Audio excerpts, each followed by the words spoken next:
istrinya yang kritis. Iya.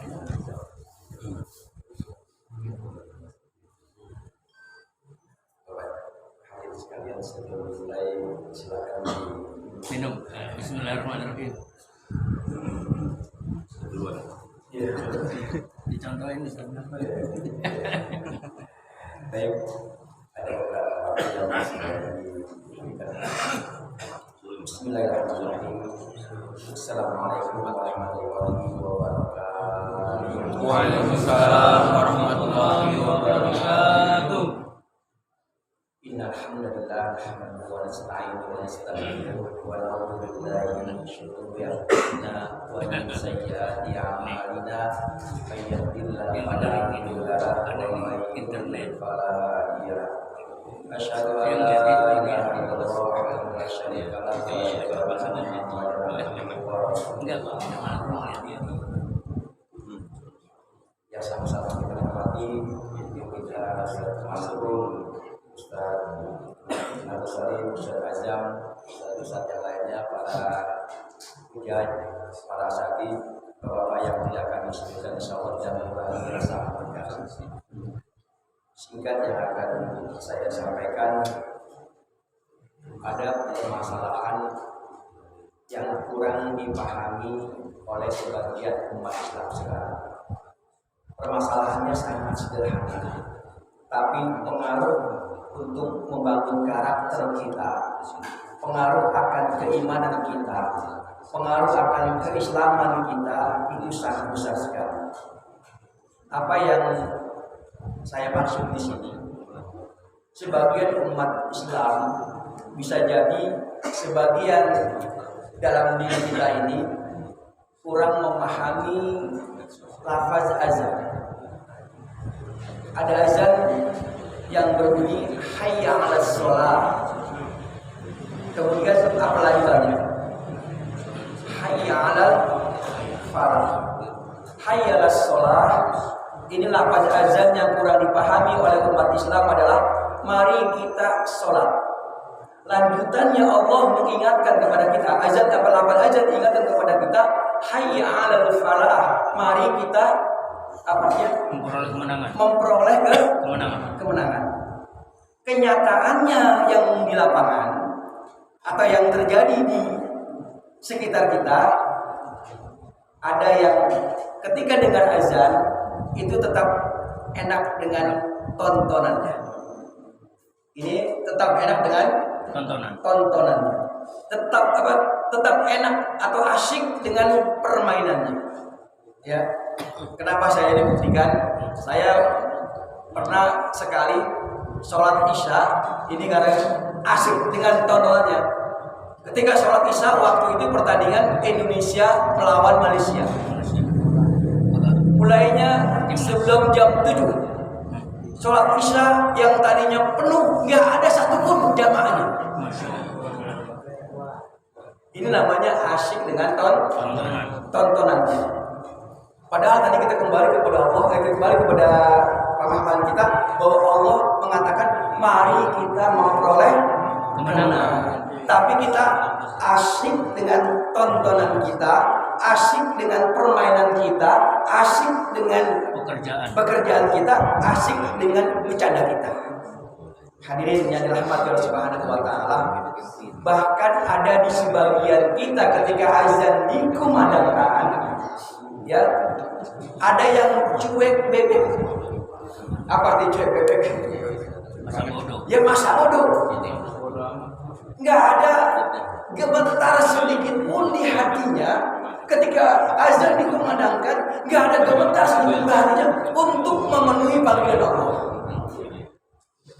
Hadirin yang dirahmati Allah Subhanahu wa taala, kalau sampai di hati kita ini, ya, sampai di hati kita ini nggak ada gemetar, ya, nggak ada perasaan ketika azan dikumandangkan, ya, ketika azan dikumandangkan dalam surat apa yang berbunyi innamal mu'minun alladzina idza dzukirallahu wajilat qulubuhum, surat Al-Anfal ayat 2. Kalau sampai di hati kita ini nggak ada gemetar sedikit pun ketika idza dzukirallah, ketika disebut nama Allah, nggak ada gemetar sedikit pun.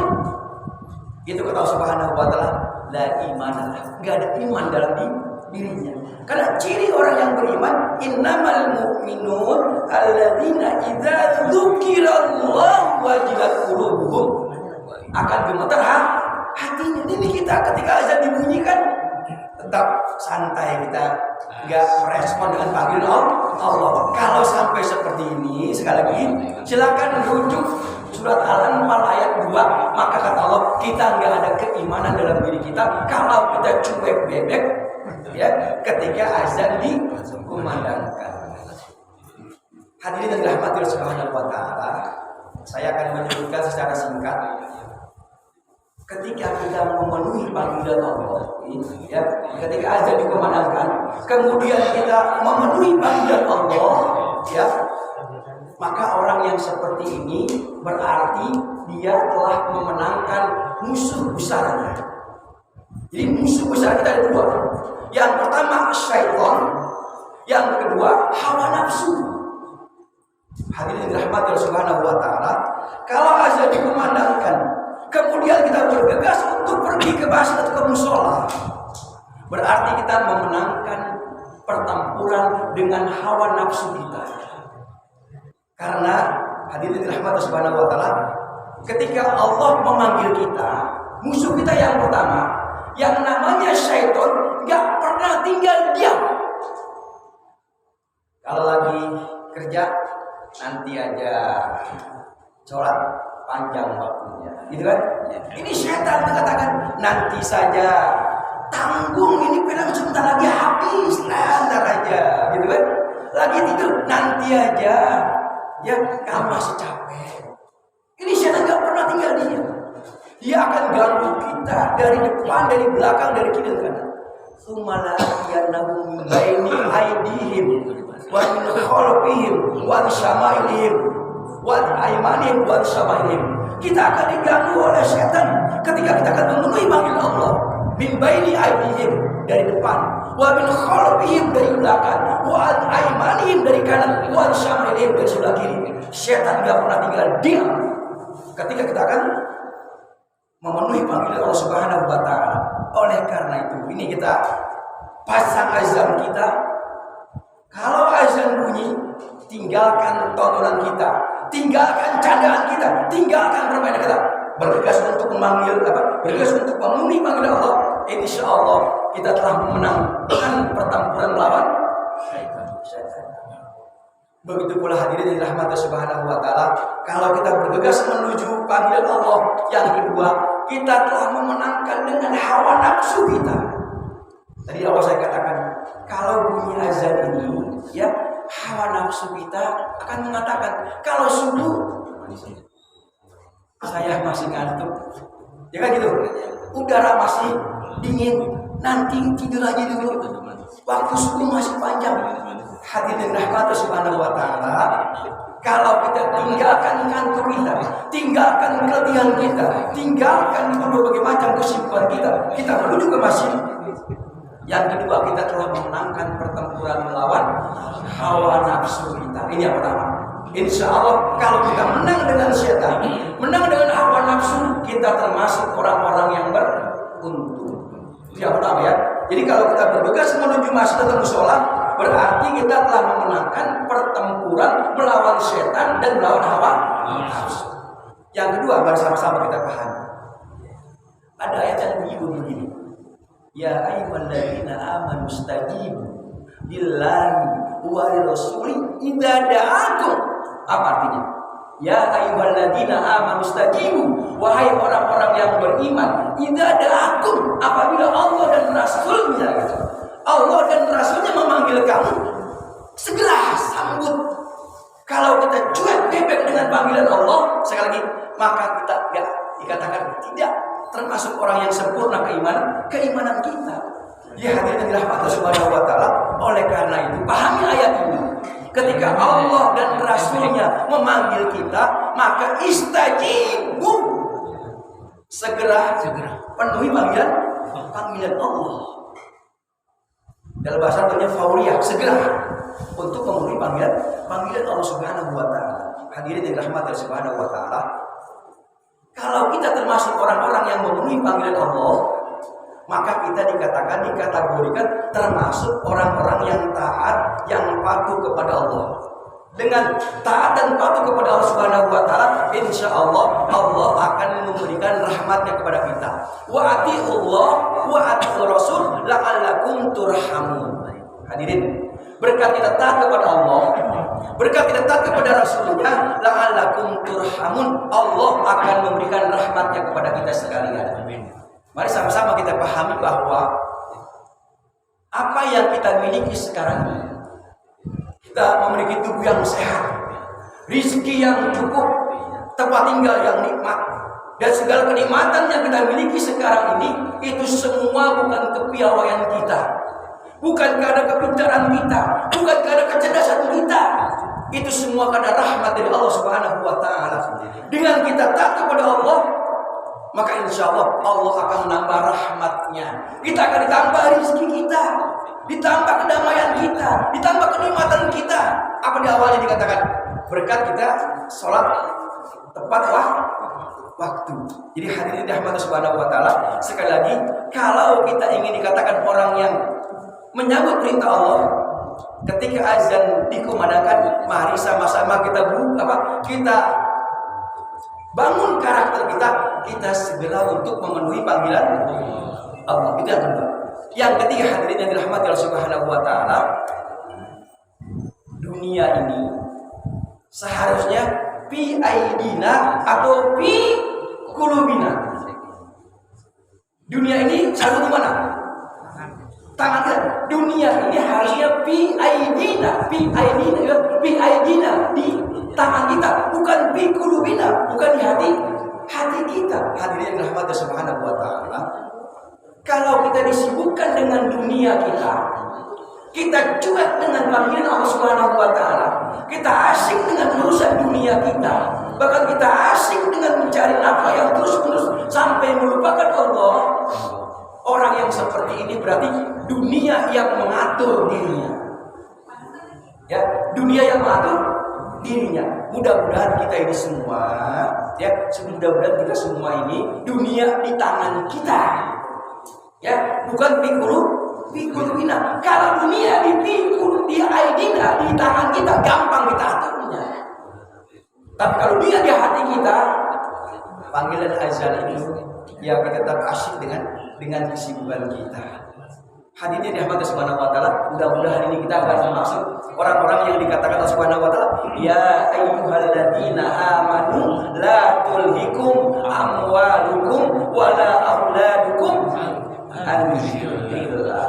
Wahai orang-orang yang beriman, jangan sampai harta kita, kesibukan kita dengan anak kita sampai lupa dari Allah. Di antaranya sampai lupa kita untuk beribadah, untuk melakukan sholat waktu dengan segera mungkin.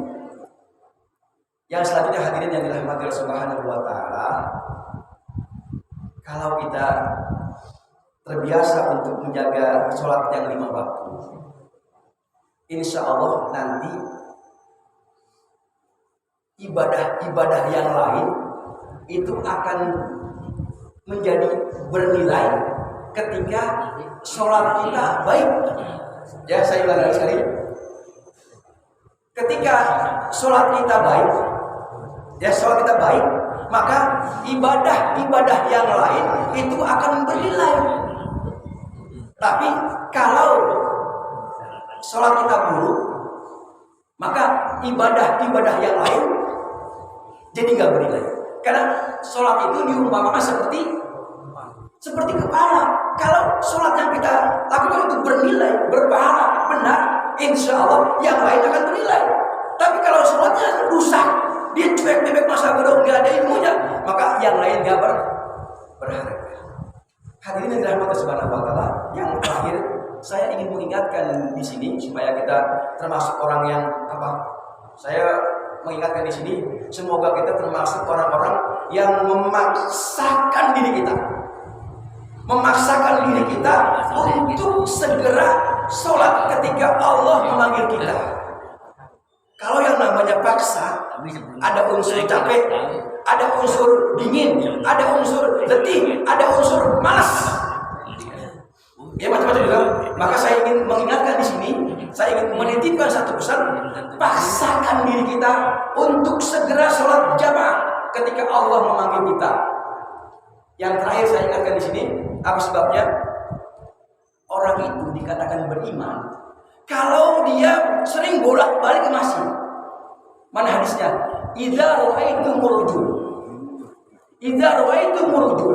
Kalau kamu lihat seseorang itu yang bolak-balik, yang tadul basadi, yang bolak-balik ke masjid, fashhadu lahu bil iman. Kalau dia nggak bolak-balik ke masjid berarti dia nggak beriman. Jadi hadirin rahmat subhanahu wa ta'ala. Jadi keimanan kita ini, itu akan terbukti ketika kita sering bolak-balik ke masjid. Kalau kita nggak bolak-balik ke masjid, ini dipertanyakan. Ya, paham di sini ya? Kalau kita nggak bolak-balik ke masjid, maka keimanan kita perlu dipertanyakan. Jadi iman yang sempurna ketika kita bolak-balik ke masjid. Hadirin subhanahu wa ta'ala, sudah diingatkan, sudah jam 6 ya. Mudah-mudahan nanti kita lanjutkan di pertemuan yang berikutnya. Akhir kalam, wassalamualaikum warahmatullahi wabarakatuh. Waalaikumsalam.